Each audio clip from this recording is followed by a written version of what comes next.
ನಮಸ್ಕಾರ. ಇದು mega focus. ನಾನು ಶಶಿಧರ್ ಭಟ್.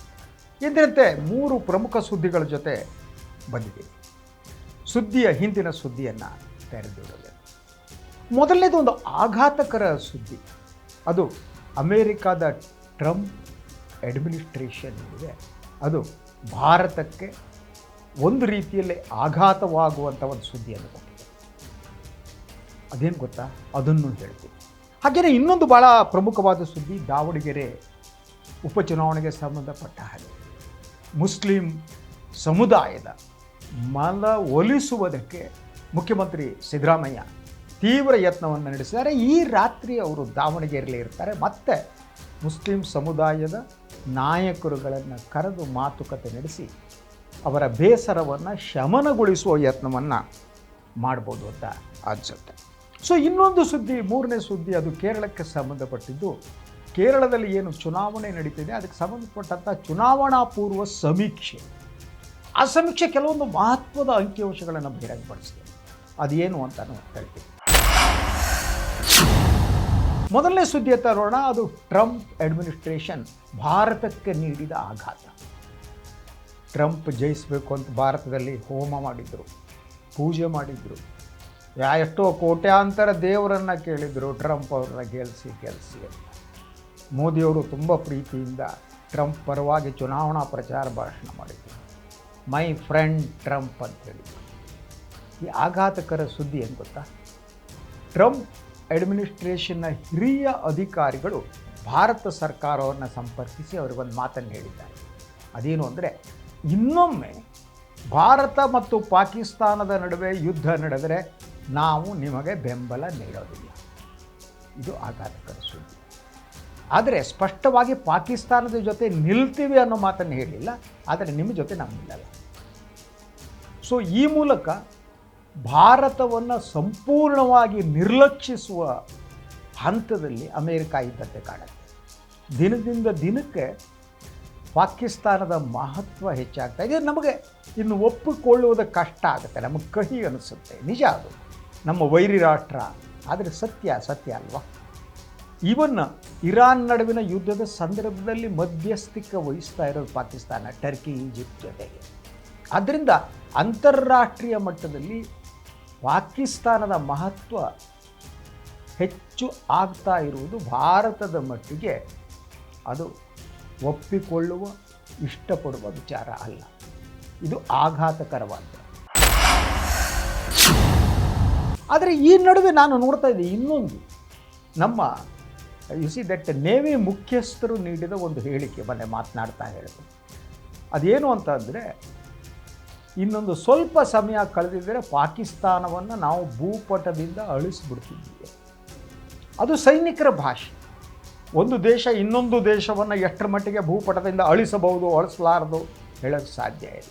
ಆದರೆ ಅವರೊಂದು ಮಾತನ್ನೇ ಹೇಳಿದ್ರು, ಏನು ಅಂದರೆ, ಬೇರೆಯವರು ತಡೆದಿರುವುದರಿಂದ ಅದೇನಾಯಿತು ಅಂದರೆ, ನಾವು ಪಾಕಿಸ್ತಾನವನ್ನು ಭೂಪಟದಿಂದ ಅಳಿಸೋಕ್ಕೆ ಸಾಧ್ಯ ಆಗಲಿಲ್ಲ. ಆದರೆ ನಾವು ಸಮುದ್ರ ಮಾರ್ಗದ ಮೂಲಕ ಹತ್ತಿರ ಹೋಗ್ಬಿಟ್ಟಿದ್ವಿ. ಆದರೆ ತಡೆದವರು ಯಾರು? ಆ ಮಾತನ್ನು ಬೇರೆಯವರು ತಡೆದಿರುವುದರಿಂದ ನಾವು ಮಾಡಿಲ್ಲ ಅಂತ. ತಡೆದವರು ಯಾರು? ಪ್ರಧಾನಿ ಅವರು ತಡೆದ್ರ? ಇನ್ಯಾರು ತಡೆದ್ರು? ನೇವಲ್ ಮುಖ್ಯಸ್ಥರಿಗೆ ಯಾರು ಅಮೇರಿಕ ಫೋನ್ ಮಾಡಿ ತಡೀತಾ? ಗೊತ್ತಿಲ್ಲ. ವೀರಾವೇಶದ ಮಾತುಗಳನ್ನು ಆಡಬೇಕು, ಆದರೆ ವಾಸ್ತವವನ್ನು ಬಿಟ್ಟು ಆಡುವ ವೀರಾವೇಶದ ಮಾತುಗಳಿಗೆ ಯಾವ ಬೆಲೆನೂ ಇರಲ್ಲ. ದೇಶ ಪ್ರೇಮ ಅಂದಾಗ ಖುಷಿ ಆಗುತ್ತೆ ನಮಗೆ. ಭಾರತ ಪಾಕಿಸ್ತಾನವನ್ನು ಭೂಪಟದಿಂದ ಅಳಿಸ್ಬಿಡ್ತಾ ಇತ್ತು ಅಂತ. ಭಾರತ ಭಾಳ ಟ್ರೈ ಮಾಡಿದ್ದು ಕೂಡ ಪಾಕಿಸ್ತಾನ ಐಸೋಲೇಟ್ ಮಾಡೋದಕ್ಕೆ. ಪಾಕಿಸ್ತಾನ ಐಸೋಲೇಟ್ ಆಗಿದ್ದರೆ ನಮಗೂ ಸಂತೋಷ ಆಗ್ತಿತ್ತು. ವಾಸ್ತವ ಹಾಗಿಲ್ಲ. ನಾವು ಎಲ್ಲೋ ಫೇಲ್ ಆಗ್ತೀವಿ. ನಮ್ಮ ವೈಫಲ್ಯಗಳು ನಮಗೆ ಗೊತ್ತಾದರೆ ಮಾತ್ರ ನಾವು ಮತ್ತೆ ಸಫಲರಾಗೋದಕ್ಕೆ ಸಾಧ್ಯ. ನಮ್ಮ ಬೆನ್ನನ್ನು ನಾವೇ ತಟ್ಟಿಕೊಂಡು ವೀರಾವೇಶದ ಹೇಳಿಕೆಗಳನ್ನು ನೀಡ್ತಾ ಹೋದರೆ ಅದು ವಾಸ್ತವಕ್ಕಿಂತ ಬೇರೆಯಾಗಿದ್ದರೆ, ವಾಸ್ತವದ ಹೇಳಿಕೆ ಅಂದರೆ ಐ ಕ್ಯಾನ್ ಅಂಡರ್ಸ್ಟ್ಯಾಂಡ್, ಅದು ವಾಸ್ತವ ಅಂತ ನಂಬೋದು ಅಲ್ವಾ? ಸೊ ಆದ್ದರಿಂದ ಈ ರೀತಿಯ ವೀರಾವೇಶದ ಹೇಳಿಕೆಗಳು ಬರುವ ಸಂದರ್ಭದಲ್ಲಿ ಟ್ರಂಪ್ ಆಡಳಿತ ನಮ್ಮ ನೆರವಿಗೆ ಬರಲ್ಲ ಅಂತ ಹೇಳಿದ್ದು ಅಪಾಯಕಾರಿಯಾಗಿದೆ. ಟ್ರಂಪ್ ಮಾತು ಕೇಳಿ ನಾವು ರಷ್ಯಾವನ್ನು ದೂರ ಮಾಡಿದ್ವಿ. ಟ್ರಂಪ್ ಒತ್ತಡದಿಂದಾಗಿ ರಷ್ಯಾದಿಂದ ಆಯಿಲ್ ತರಿಸ್ಕೊಳ್ಳೋದು ಕಡಿಮೆ ಮಾಡಿದ್ವಿ. ಎಲ್ಲವನ್ನು ಮಾಡಿದ್ವಿ. ಈಗ ಟ್ರಂಪ್ ನಮ್ಮನ್ನು ಡಂಪ್ ಮಾಡ್ತಾ ಇದ್ದ ಕಾಣುತ್ತೆ.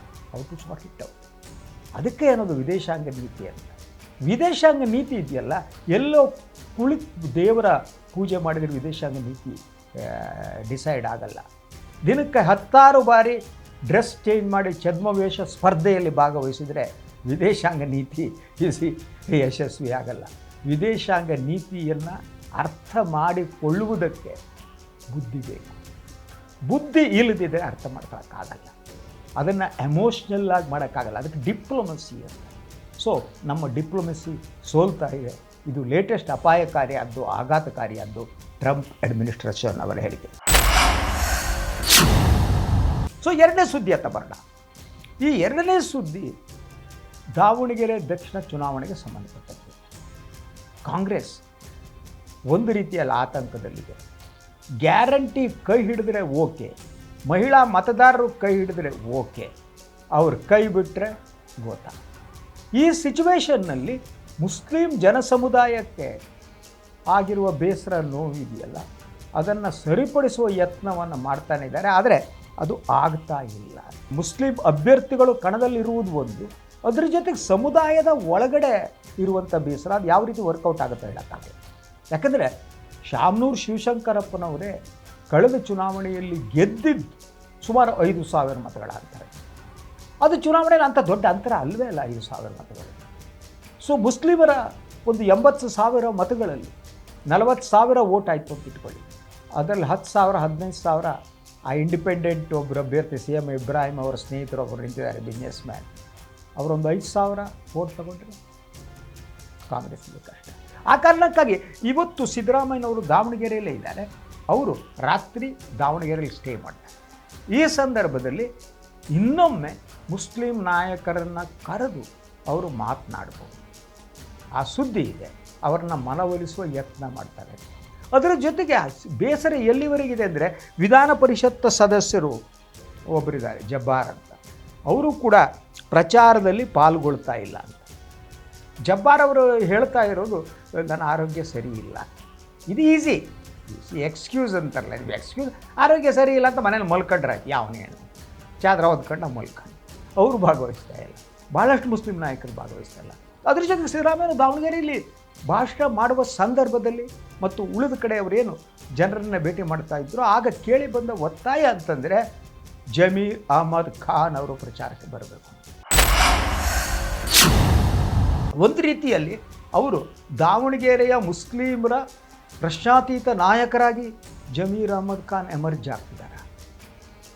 ಈ ಪ್ರಶ್ನೆ ಕೂಡ ಕೇಳಿ ಆಗ್ತಾ ಇದ್ದಾರೆ. ಆಗಿದ್ದರೆ ಯಾಕೆಂದರೆ ಆ ಒತ್ತಾಯ ಕೇಳಿ ಬರ್ತಾ ಇದೆ. ಅದಕ್ಕೆ ಸಿದ್ದರಾಮಯ್ಯನವರು ಸ್ಪಷ್ಟಪಡಿಸಿದ್ದು 4ನೇ ತಾರೀಕಿನವರೆಗೆ ಜಮೀರ್ ಅಹಮದ್ ಖಾನ್ ಕೇರಳದಲ್ಲಿರ್ತಾರೆ.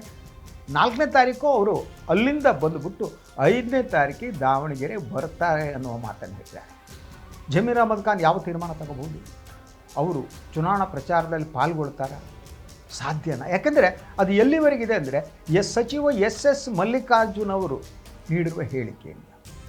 ಚುನಾವಣೆ ಸಂದರ್ಭದಲ್ಲಿ ಅಂಥ ಹೇಳಿಕೆಗಳನ್ನ ಯಾಕೆ ನೀಡ್ತಾರೆ ಗೊತ್ತಿಲ್ಲ. ಅದು ಬಂದು ಬರಲ್ರಿ, ಬರೆದಿದ್ದರೆ ಏನಾಗಲ್ಲ, ಈ ರೀತಿಯ ಹೇಳಿಕೆಗಳಿದೆಯಲ್ಲ, ಇದು ಒಬ್ಬ ರಾಜಕಾರಣಿಗೆ ಶೋಭೆ ತರೋದಲ್ಲ. ಮತ್ತು ಒಬ್ಬ ರಾಜಕಾರಣಿಯಾದವನಿಗೆ ಅಹಂಕಾರ ಇದ್ದರೆ ಕಷ್ಟ.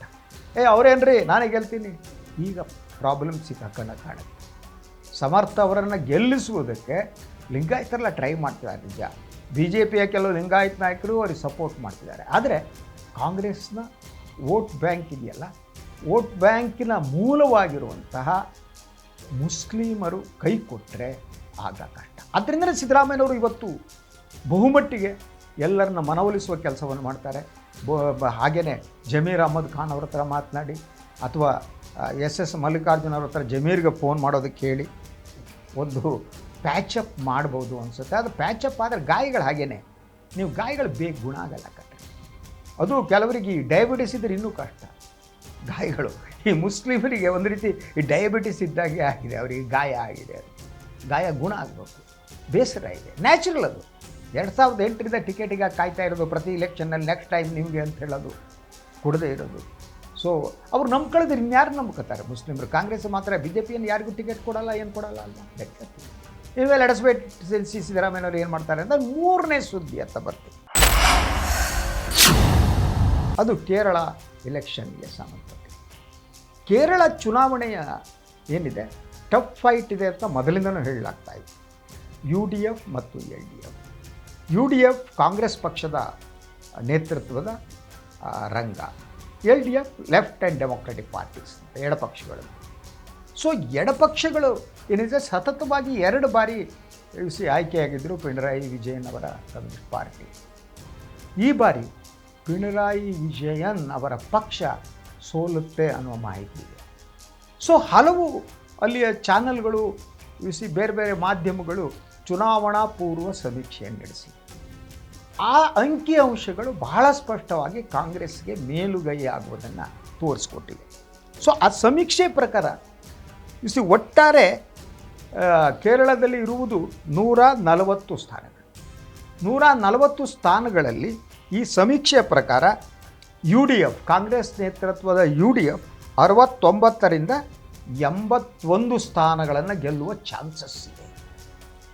ಹಾಗೇನೋ ಅದು ವೆರಿ ಬಿಗ್ ವಿಕ್ಟ್ರಿ.